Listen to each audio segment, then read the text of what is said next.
أعوذ بالله من الشيطان الرجيم. بسم الله الرحمن الرحيم. الحمد لله رب العالمين، والصلاة والسلام على رسول الله وعلى آله. ولا حول ولا قوة إلا بالله العلي العظيم. لا حول ولا قوة إلا بالله العلي العظيم. ولا حول ولا قوة إلا بالله العلي العظيم.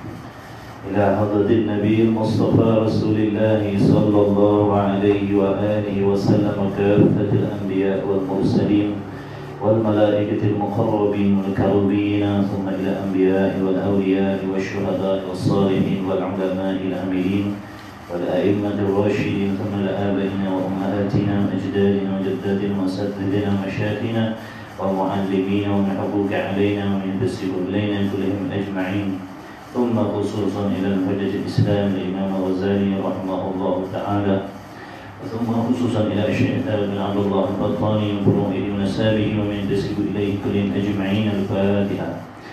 أعوذ بالله من الشيطان الرجيم. بسم الله الرحمن الرحيم. الحمد لله رب العالمين الرحمن الرحيم مالك يوم الدين. إياك نعبد وإياك نستعين. اهدنا الصراط المستقيم صراط الذين أنعمت عليهم غير المغضوب عليهم ولا الضالين. آمين. أعوذ بالله من الشيطان الرجيم. بسم الله الرحمن الرحيم. الحمد لله رب العالمين، والصلاة والسلام على رسول الله. سبحانك لا علم لنا إلا ما علمتنا إنك أنت العليم الحكيم. اللهم افتح علينا حكمتك وانشر علينا من خزائن رحمتك يا أرحم الراحمين.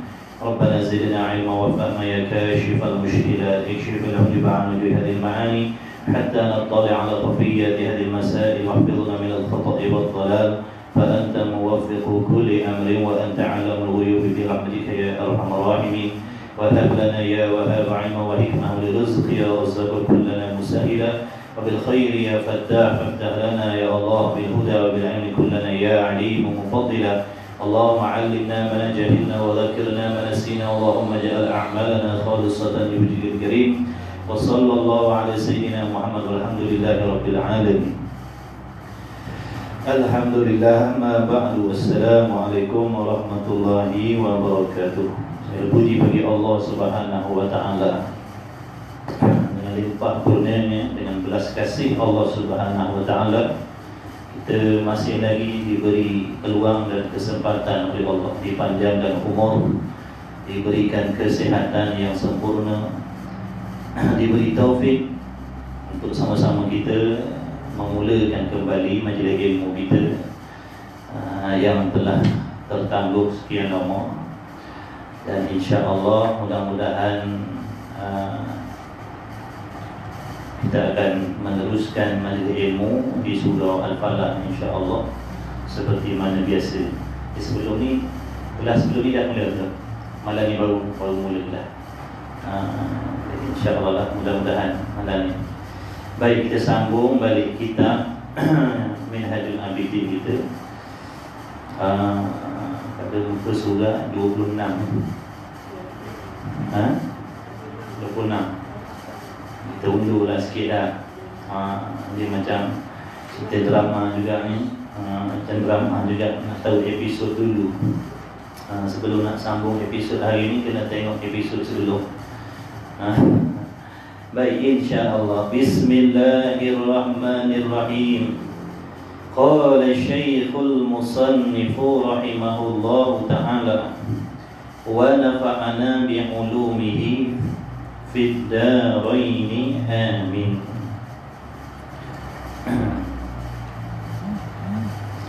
Kata Musannif rahimahullahu ta'ala,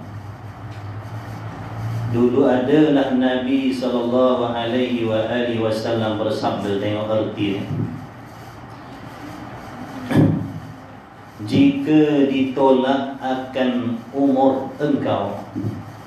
Apa maksud jika ditolak? Yakni jika dipanjangkan akan umur. Jadi kita alhamdulillah selama Allah Ta'ala dah menurunkan bala wabak Corona berapa banyak dah nyawa-nyawa diambil oleh Allah Subhanahu wa taala. Tak kira tua, tak kira muda, tak kira sakit, tak kira yang sihat. Sampai masa, sampai waktu diambil nyawa mereka oleh Allah Subhanahu wa taala. Cuma bala tu, wabak tu sebagai asbab sahaja.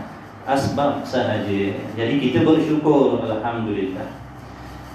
Kita masih lagi dipanjangkan umur. Apakah di antara hikmah kenapa kita tidak dicabut nyawa oleh Allah Ta'ala?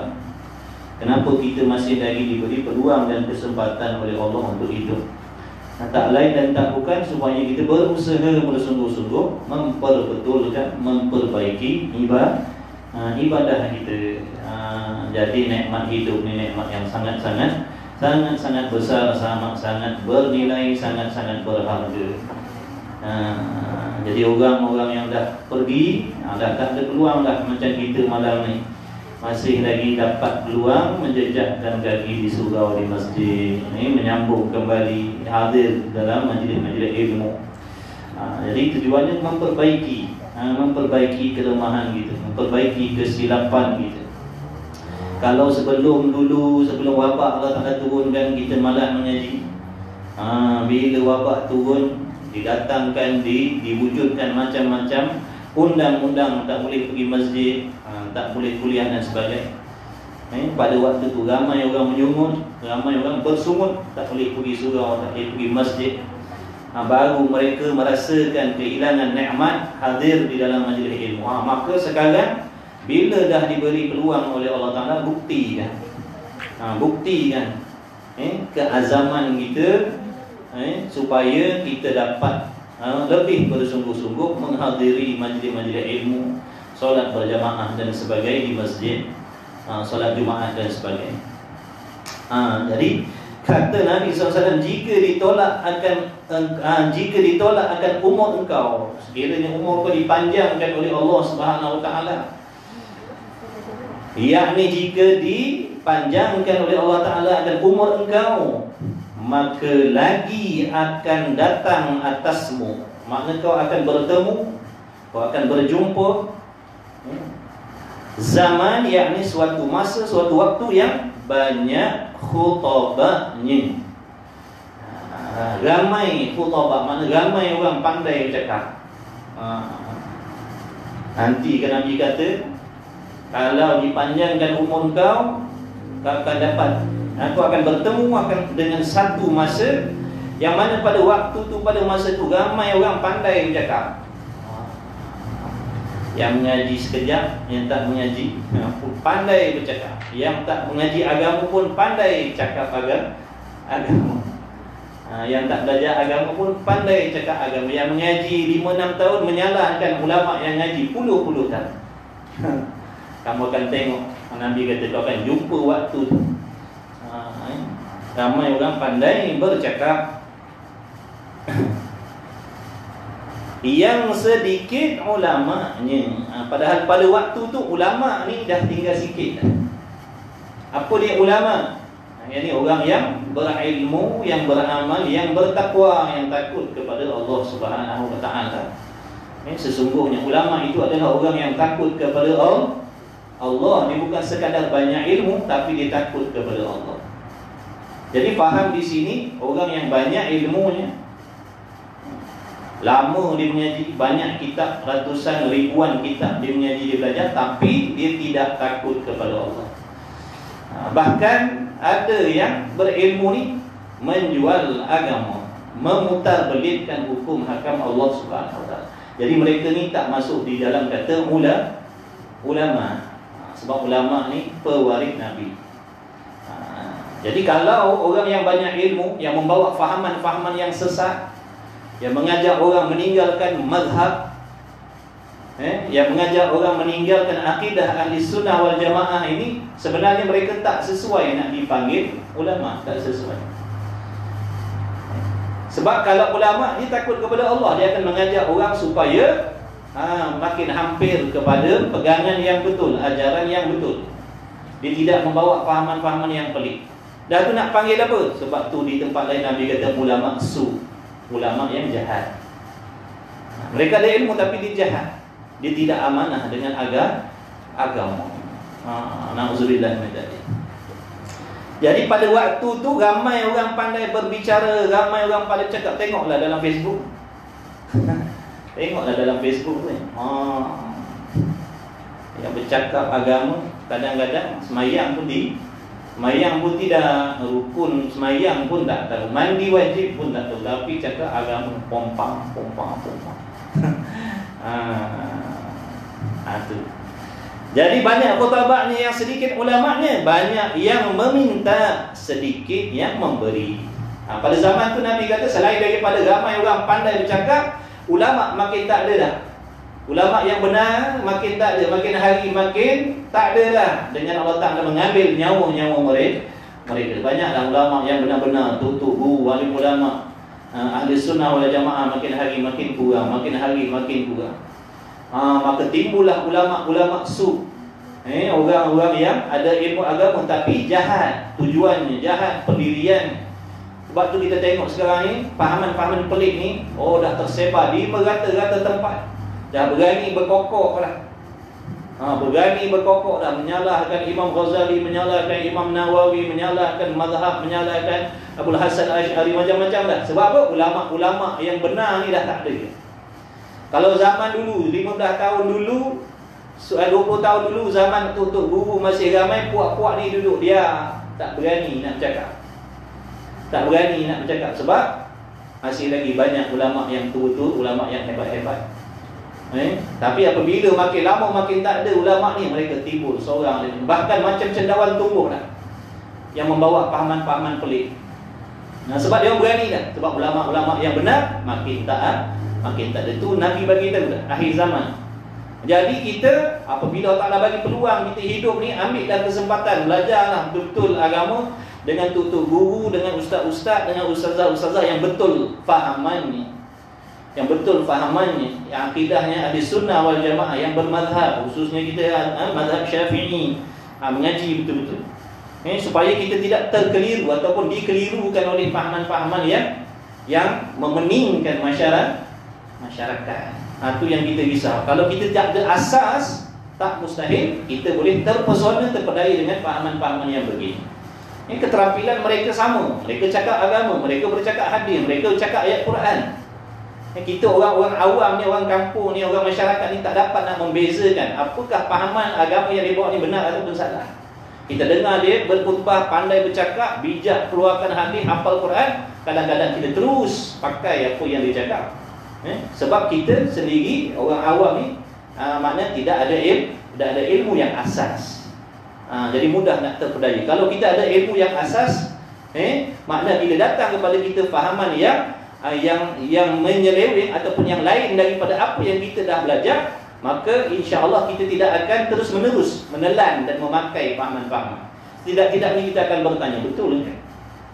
Betul ke ada si Polan ni kata kita tak payah bermazhab, solat tak payah berniat, boleh bersentuh lelaki perempuan tak ada wuduk walaupun bukan dalam keadaan darurah, boleh. Maknanya setidak-tidaknya kita akan bertanya sebab dah sampai kepada kita ilmu yang asas tadi. Tapi kalau tak ada, kita perlu pakai. Ni apa?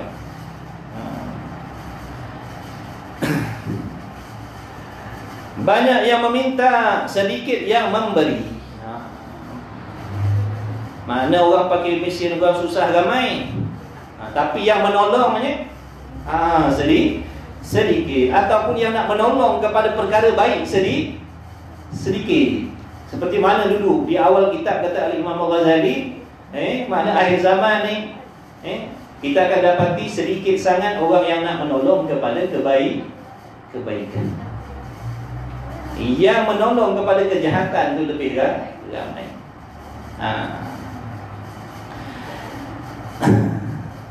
Banyak yang meminta, sedikit yang memberi akan dia hawa, yakni hawa nafsu padanya, yakni pada zaman itu yang menuntut bagi ilmu. Apa maksud dia? Apa maksudnya? Yakni ilmu pada waktu tu, pada zaman tu dibimbing oleh hawa nafsu. Bukan ilmu tu jadi ikutan, dah hawa nafsu. ilmu mengikut hawa nafsu. Sepatutnya hawa nafsu mengikut ilmu. Tapi tak, pada zaman ni Nabi kata orang yang ada ilmu pun pendek katanya mengikut hawa nafsu.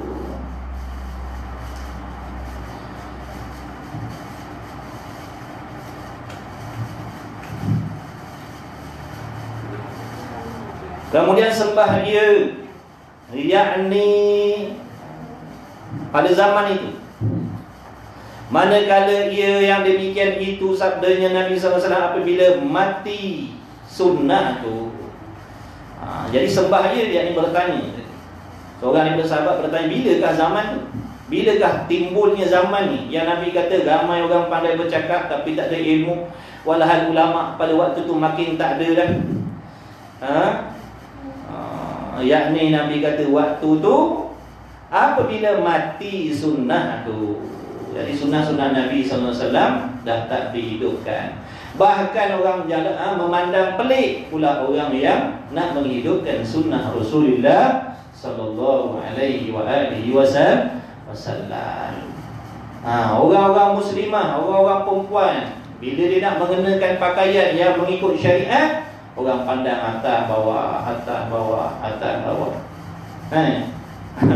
Bila pakai dengan pakaian yang menutup aurat, menghilangkan bentuk tubuh badan, menutup warna kulit, menutup aurat dengan sempurna, tak kisahlah bernikah tak bernikah, berpurdah tak berpurdah, maksudnya menutup aurat dengan sempurna. Orang tengok atas bawah, atas bawah, atas bawah. Tapi yang telanjang bogeng, pakai baju tak cukup kain, orang tak ada pandang pelik. Tapi yang nak berpakaian mengikut syariat, orang pandang atas bawah, atas bawah. Kadang-kadang nak berfashion, orang perempuan kena ingat. Kadang-kadang sekarang ni banyaklah kita tengok pakaian-pakaian muslimah, tapi kadang-kadang niat mereka itu dah lari. Makna tak kena juga, tak cukup juga maksud menutup aurat tadi. Masih lagi tidak sempurna tujuan menutup aurat. Kadang tudung ada tapi singkat, jubah ada tapi nipis, sendat-sendat, makna tak menutup, tak mengikut syariat. Faham elok-elok. Menutup syariat pakaian kalau orang perempuan, menghilangkan warna kulit, menutup warna kulit dan menghilangkan bentuk-bentuk tubuh badan. Bentuk lengan, bentuk peha, bentuk betih, bentuk punggung, bentuk dada. Cari pakaian yang maksud dalam kata lain, pakai pakaian yang longgar. Pakai pakaian yang longgar. Ni zaman fashion muslimah, jubah muslimah, tudung muslimah. Tapi kadang singkat, kadang ketat, kadang kain dia nipis. Pakaian dia kadang-kadang jenis kain yang melekat kat kulit. Melekat kat kulit, nampak kesan-kesan baju dalam, seluar dalam, terang-terang jaga. Jadi orang yang menengok, timbul tak fitnah? Timbul. Apa tujuan untuk aurat? Supaya nak menghilangkan fitnah. Makna orang laki-laki kalau tengok orang perempuan, dia tak memikirkan benda-benda yang jahat. Tapi kalau kita masih berpakaian, masih lagi menampakkan benda-benda tadi, masih lagi orang yang melihat, akan memikirkan benda-benda yang tak baik. Itu maksud fitnah. Jadi pakai pakaian yang, pilihlah pakaian yang sepatutnya. Dah tu tak boleh kena pakai baju nipis-nipis. Boleh, pakailah di tempat ni. Pakailah kat rumah. Waktu kita dengan suami contoh, pakai. Itu tak ada masalah. Yang salahnya, salah pakai, salah tempat. Tak kena. Jadi tontonan orang lain. Jadi sama-sama kita sebagai penyumbang dosa, dan orang lain pun tak terselamat daripada kita, daripada dosa bila mereka memandang. Kita tak boleh salahkan orang yang memandang. Kalau tak ditunjukkan, tak adalah orang memandang. Pakat-pakatlah, takut tak sempurna. Nanti dalam nafsu kita, dalam diri kita ni ada nafsu. Nafsu ni dia sentiasa cenderung kepada benda yang tak baik. Dia akan memuji kita. Dia kata alhamdulillah, kamu dah menutup aurat dah berjubah dah. Padahal belumlah. Belum lagi. Padahal belum lagi. Kita syok sendiri, rasa macam dah tutup aurat, rupanya belum. Rupanya belum. Pakai tudung sembat sini. Kadang tudung labuh, sembat, nampak lah. Jadi nampak tu. Kena hati-hati. Boleh nak sembat, sembatlah. Tapi bila dah sembat passion, boleh 7 kali pusing. 7 kali pusing pun masih lagi labu. Tak apa lah. Ni pusing-pusing nampaklah pagar ni. Serupa beli tudung pendek. Nampak tak? Bila duk angkat tangan ni kan, nampak bentuk perut, nampak bentuk dada dan sebagainya. Itu yang kita tak mahu. Itu kena jaga. Allah, baik. Jadi pada zaman tu tadi sunnah Nabi dah tak hidup dah. Orang nak pakai serban pun orang pandang pelik-pelik. Orang nak berjubah pun orang rasa pelik. Nak bersugi dia kata apa pakai kayu. Apa pakai kayu yang banyak beruh gigi ada. Dia jadi pelik. Dan ditinggalkan sembahyang pada waktu tu. Ramai dah meninggalkan sembahyang. Meninggalkan sembahyang, makna yang pertama, tak sembahyang langsung. Tak sembahyang langsung. Baik sembahyang fardu, baik sembahyang Jumaat. Sembahyang fardu dah tak buat, sunat lebih lagi lah. Tapi ada juga pasien sembahyang fardu tak buat, sunat buat. Ada juga jenis lagu sunat raya ni. Sembahyang sunat hari raya. Sembahyang fardu tak buat. Ataupun sembahyang fardu dia pilih satu waktu sahaja dalam seminggu. Sembahyang Jumaat sahaja. Zuhur, Asar, Maghrib, Isyak, Subuh dah. Macam-macam. Dan masuk juga dalam erti kata lain, tinggalkan sembahyang ni, sembahyang tapi tidak sah. Sembahyang tapi tak sah. Mandi wajib tak betul, wuduk tak betul, rukun tak betul, rukun qauli tak kena, rukun fi'li tak ada, rukun tak cukup dan sebagainya. Tak menutup aurat dengan sempurna. Itu juga masuk dalam erti kata tidak tak sembahyang. Sebab sembahyang yang Allah perintahkan 5 waktu sehari semalam tu, contohnya kalau isyak, makna wajib menunaikan fardu isyak yang melepaskan tuntutan fardu. Makna kita mesti buat sembahyang isyak yang sah di sisi agama. Kalau kita tak buat yang sah, wajib ulangi sampai sah. Contoh kali pertama tadi kita sembahyang, tiba-tiba lepas sembahyang baru kita sedar, contohnya aurat kita tak tutup. Wajib ulang kembali sebab yang tadi tu tidak melepaskan fardu.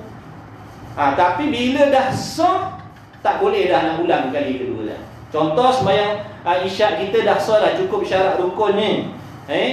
Wuduknya betul dah, mandi wajibnya betul dah, tutup auratnya betul, rukun qaulinya betul dah, rukun fi'linya betul dah, sah dah. Maka tidak boleh diulang kali yang kedua. Kecuali harus diulang dalam keadaan berjamaah. Kalau kita dah sembahyang isyak, nak ulang lagi sekali boleh, tapi dengan syarat wajib berjamaah. Sama ada kita tadi, kita yang nak ulang isyak kali kedua tadi, sama ada kita jadi imam ataupun kita jadi makmum. Adapun nak ulang sembahyang isyak seorang-seorang tak boleh. Kalau nak qada isyak tu lain lah. Qada isyak lain. Jadi pada waktu tu zaman ramai dah meninggalkan sembahyang. Kadang-kadang kita dalam rumah tangga kita sendirilah, tak payah tengok tempat lain. Kita dalam rumah tangga kita sendiri pun kadang-kadang anak-anak kita tak sembahyang, kadang suami kita tak sembahyang, kadang isteri kita tak sembahyang. Kadang-kadang kita pun tak mengingatkan, tak menyuruh mak bapak. Kadang-kadang tak berapa nak sensitif pada sembahyang ni.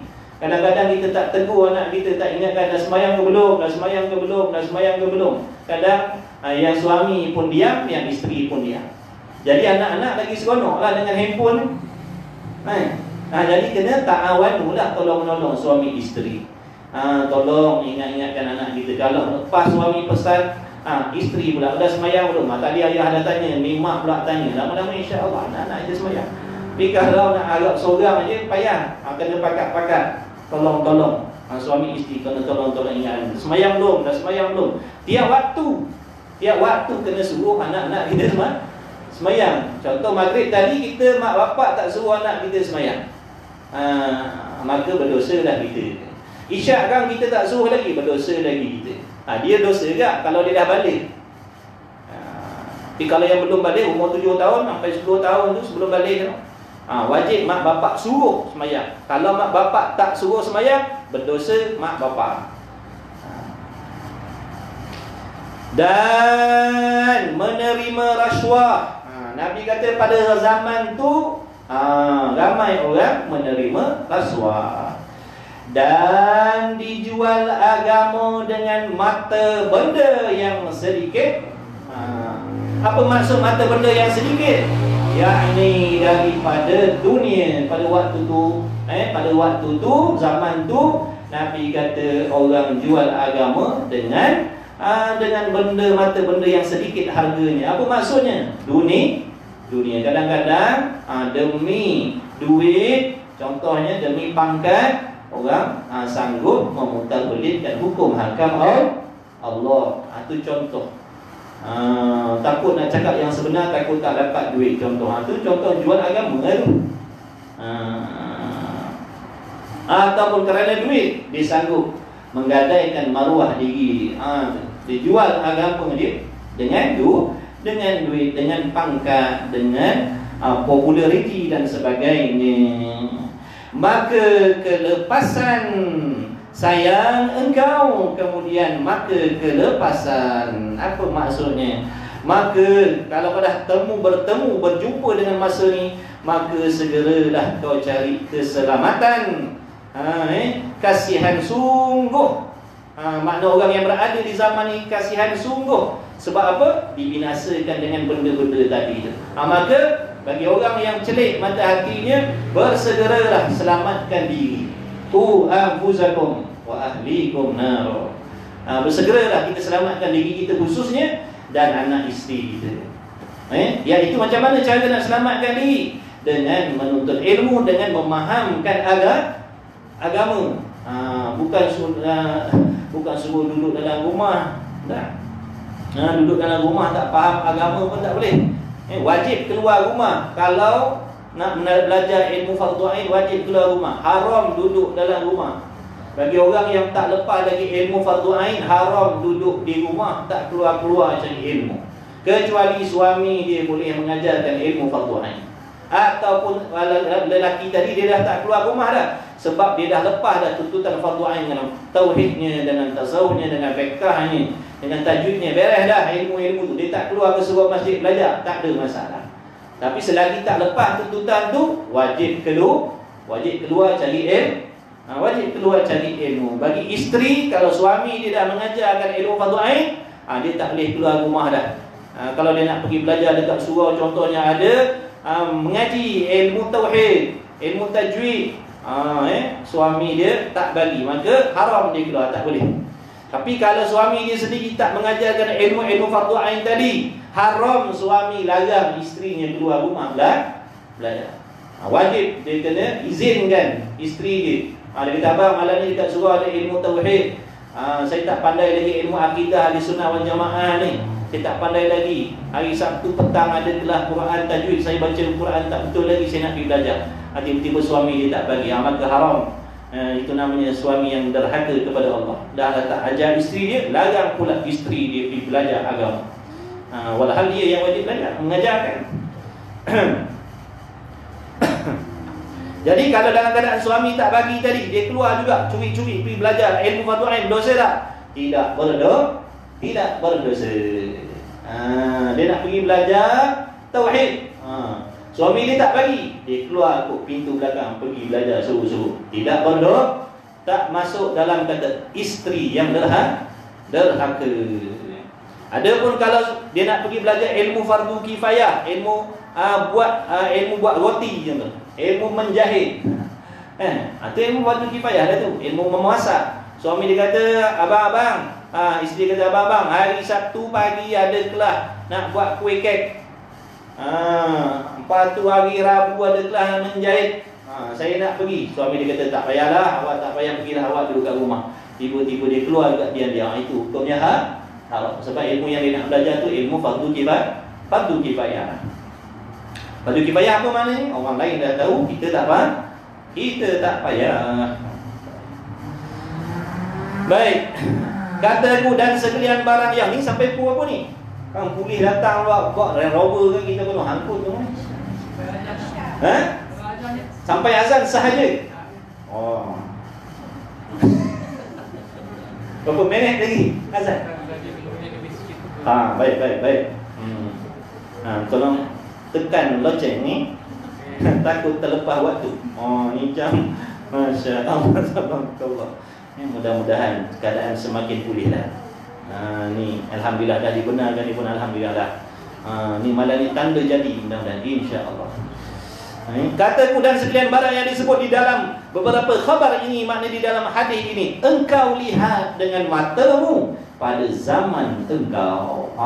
Jadi kata Imam Ghazali, apa yang dah disebutkan dalam hadis-hadis yang telah lalu, semuanya kau dah tengok sendiri dengan mata kasar kau sendiri. Tak boleh kita nak kata bohong tak. Cerita pasal rasuah. Orang yang tak pandai agama cakap pompang-pompang pasal agama, menyalahkan alim ulama padahal dia pun tak belajar agama.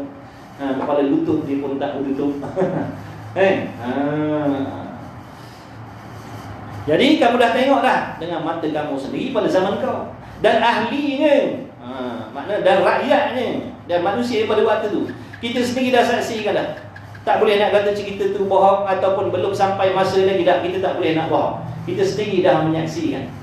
Maka tilik olehmu bagi diri. Maka kalau dah begitu tilik engkau bagi diri, maksud perhatikanlah diri kita masing-masing.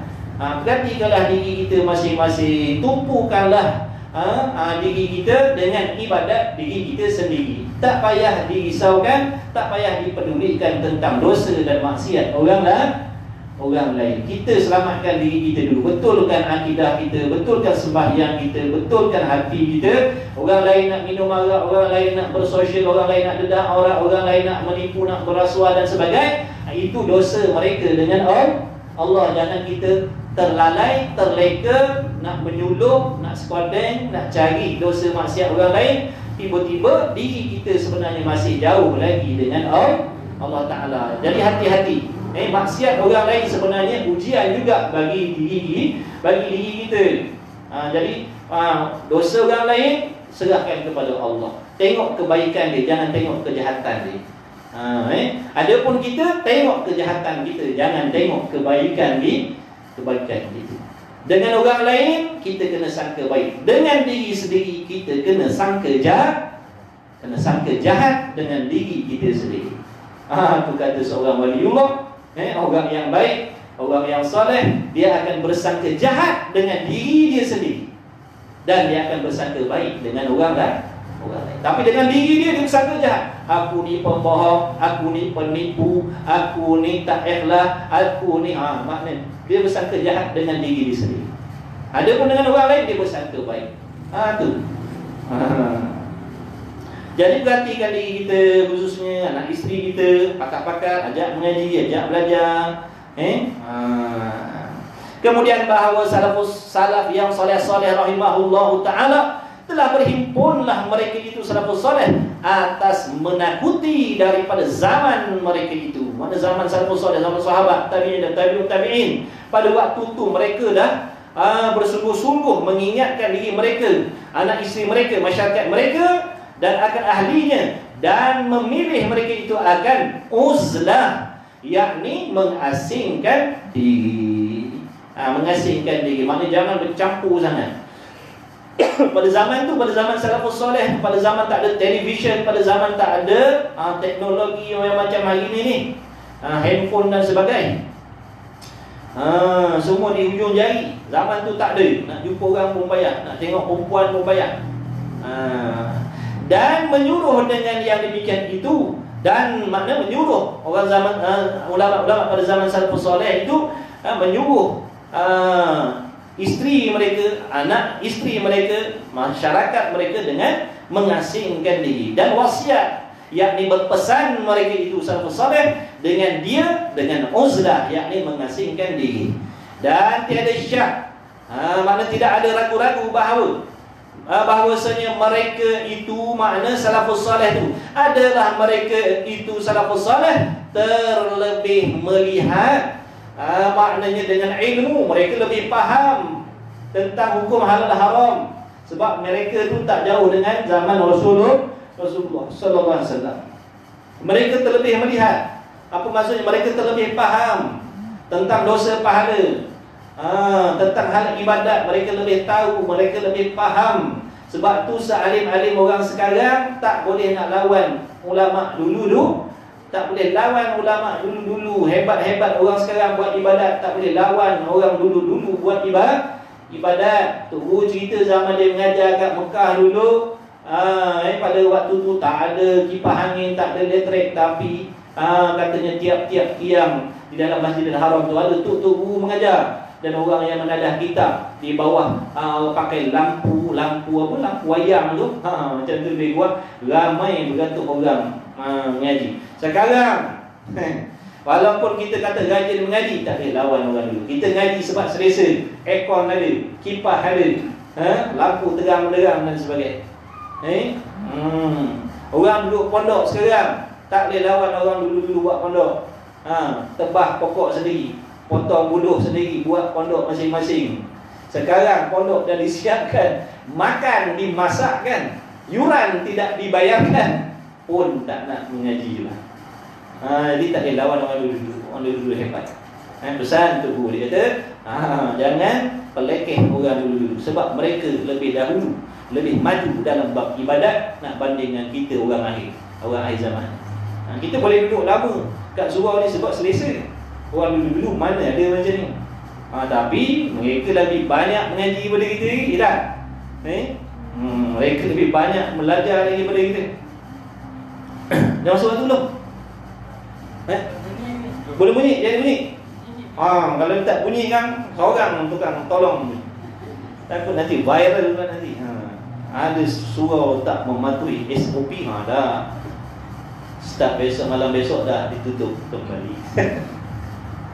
InsyaAllah sikit lagi.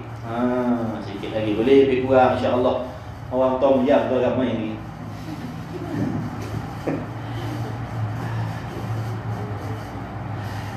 Dan berpesan mereka itu dengan dia, dan tiada syak bahawa mereka itu adalah salafus soleh, mereka itu lebih melihat dan memberi nasihat, dan bahawa zaman itu tiada kemudian daripada mereka itu zaman salafus soleh kebajikan. Maksudnya tak adalah zaman yang terlebih baik kalau nak dibandingkan zaman salafus soleh dulu-dulu, yakni baik daripada barang yang adalah dahulu, tetapi yakni bahkan adalah zaman selepas daripada zaman-zaman salafus soleh ni terlebih jahat, terlebih keji, terlebih teruk, terlebih rosak, itu maksudnya, dan terlebih pahit daripada zaman salafus saleh.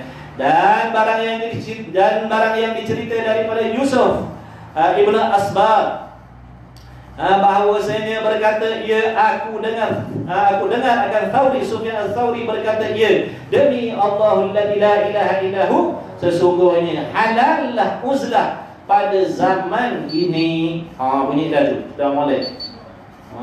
Zaman ini tank bunyi. Sudah mulai. Maksudnya katanya Sufyan al-Thawri pada zaman itu telah halallah uzlah, makna nak kena mengasingkan diri. Lebih-lebih cubalah kita fikir tuan-tuan perempuan hadirin hadirat, kalau dah zaman yang kurang teknologi, yang pergaulannya terbatas, pergerakannya terbatas, mereka sangat-sangat memberatkan perkara maknanya bercampur gaul ni, sehingga mereka saling berpesan mengingatkan supaya beruzlah, mengasingkan diri. Lebih-lebih lagi lah zaman kita ni yang orang panggil dunia tanpa sempadan lah ni. Memang betul-betul tak ada sempadan. Dunia tanpa sempadan, memang tak ada sempadan langsung dah. Lebih-lebih lagi lah nak kena uzlah. Nanti akan datang diterangkan apa tu uzlah, mengasingkan diri, apa maksud, supaya kita faham, jangan salah faham. Bila kita dengar uzlah dalam Islam suruh kita uzlah, mengasingkan diri, kita faham tak boleh campur saudara mara, tak boleh campur adik-beradik, tak boleh campur kawan. Bagaimana? Lagi akan datang insya-Allah. Mudah-mudahan dipanjangkan umur kita, disihatkan tubuh badan kita. Mudah-mudahan surau kita ni diimarahkan kembali insya-Allah dengan kuliah-kuliahnya, dan diberi kesihatan kepada semua untuk terus menuntut ilmu. Allahumma amin. Bismillahirrahmanirrahim. Alhamdulillahirabbil alamin, wassalatu wassalamu ala Rasulillah wa ala alihi. Allahumma rabbana fa'na bima 'allamtana, rabbana 'allimna alladhi ma yanfa'una, rabbana faqih ahlana wa qurbatin lana fi dinina ma ahli kulli unsa wa dhakar. Wa sallallahu ala sayyidina Muhammad wa ala alihi wa sahbihi wa baraka wa sallam. Alhamdulillahirabbil alamin. Taqabbalallahu minni wa minkum. Azan